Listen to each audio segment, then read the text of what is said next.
कामगारांच्या विविध न्याय मागण्यांसाठी आज C2 राज्य समितीच्या नेतृत्वाखाली राज्यभर मोठे आंदोलन करण्यात आले।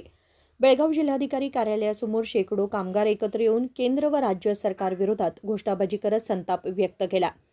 राज्यभर चालू असलेल्या या आंदोलनाच्या पार्श्वभूमीवर बेळगावातही जिल्हाधिकारी कार्यालयासमोर जोरदार निदर्शने करण्यात आली।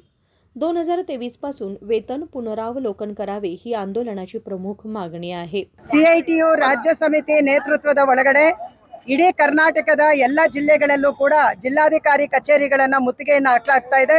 ವೇತನ ಪರಿಷ್ಕರಣೆ 2023 ಜನವರಿಯಿಂದ ಆಗಬೇಕು ಅನ್ನುವಂತದ್ದು ನಮ್ಮ ಪ್ರಮುಖವಾದಂತ ಬೇಡಿಕೆ। ಸೊ ಈಗ ಯಾಕಂದ್ರೆ 2015-16ರಲ್ಲಿ 16-17ರಲ್ಲಿ ಮಾಡಿದಂತ ನೋಟಿಫಿಕೇಶನ್ 5 ವರ್ಷದ ನಂತರದಲ್ಲಿ ಅವರು ಮಾಡಬೇಕಾಗಿತ್ತು।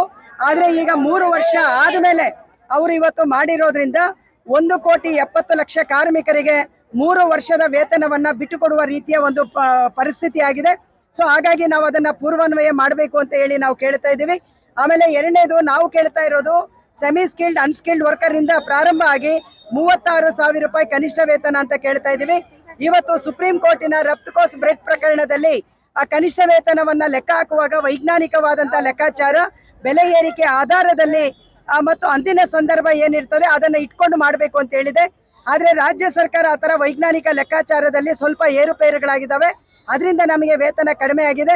ಸೊ 36,000 ಕನಿಷ್ಠ ವೇತನವನ್ನ ಅವರು ನಿಗದಿಪಡಿಸಬೇಕು ಅನ್ನುವಂಥದ್ದು ಎರಡನೇ ಬೇಡಿಕೆಯಾಗಿ ನಾವು ಇಡ್ತಾ ಇದ್ದೀವಿ।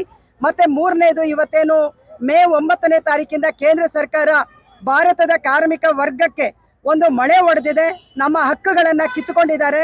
ಮತ್ತೆ ಇಡೀ ಭಾರತದ ಕಾರ್ಮಿಕರು ಗುಲಾಮರಾಗಿ ಕೆಲಸ ಮಾಡಲಿಕ್ಕೆ ಬಂಡವಾಳಿಗರ ಪರವಾಗಿ ಇವತ್ತು ಕಾರ್ಮಿಕ ಸಂಹಿತೆಗಳಿಗೆ ರೂಲ್ಸ್ ಅನ್ನ ಫ್ರೇಮ್ ಮಾಡೋದ್ರ ಮುಖಾಂತರ ಇಂಪ್ಲಿಮೆಂಟೇಷನ್ ಮಾಡಿಬಿಟ್ಟಿದ್ದಾರೆ ಆಲ್ರೆಡಿ।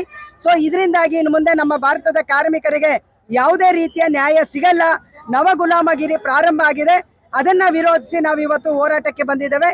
ಮೂರನೆಯದು ಈ ಎಲ್ಲ ನೀತಿಗಳ ಪರಿಣಾಮ 100ಕ್ಕೆ 60% ಅಷ್ಟು ಖಾಸಗಿ ಕಾರ್ಖಾನೆಗಳು ಮತ್ತು ಸರ್ಕಾರಿ ಇಲಾಖೆಗಳಲ್ಲಿ ನಾನ್ ಪರ್ಮನೆಂಟ್ ವರ್ಕರ್ಸ್ ಅಂತ ಹೇಳಿ ಕಾಂಟ್ರಾಕ್ಟ್, ಔಟ್ಸೋರ್ಸು, ಅತಿಥಿ ಮತ್ತು ಗೌರವಧನ, ಕ್ಯಾಶುಯಲ್ ಮತ್ತು ಇನ್ಸೆಂಟಿವ್ ಈ ತರದ ಹೆಸರುಗಳಲ್ಲಿ ದುಡಿಮೆಯನ್ನ ಮಾಡಿಸ್ತಾ ಇದ್ದಾರೆ। ಸೊ ಇವರನ್ನ ಕಾಯಂ ಮಾಡಬೇಕು। ಕಾಯಂ ಮಾಡಲಿಕ್ಕೆ KCSR ಅಂದ್ರೆ ಕರ್ನಾಟಕ ಸಿವಿಲ್ ಸರ್ವಿಸ್ ರೂಲ್ಸ್ಗೆ ಪ್ಲಸ್ ಹಾಗೇನೆ ನಮ್ಮ ಖಾಸಗಿ ಕಾರ್ಮಿಕರನ್ನ ಕಾಯಂ ಮಾಡಲಿಕ್ಕೆ ಒಂದು ಕಾನೂನನ್ನ ತರಬೇಕು ಅನ್ನುವಂತ ಬೇಡಿಕೆಗಳನ್ನ ಒತ್ತಾಯ ಮಾಡಿ ಇಡೀ ಕರ್ನಾಟಕದ ಎಲ್ಲ ಜಿಲ್ಲೆಗಳಲ್ಲಿ ಕೂಡ ನಾವು ಈ ಹೋರಾಟವನ್ನ ಮಾಡ್ತಾ ಇದ್ದೇವೆ। ಅದರ ಭಾಗವಾಗಿ ಇವತ್ತು ಬೆಳಗಾಮಲ್ಲೂ ಕೂಡ ಈ ಹೋರಾಟಕ್ಕೆ ನಾವು ಬಂದಿದ್ದೇವೆ।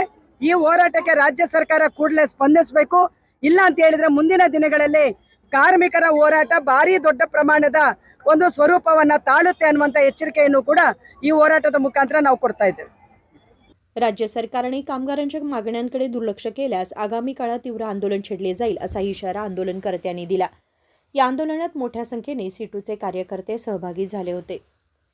राशेकर हिरेमठ, KMM मराठी, बेळगाव।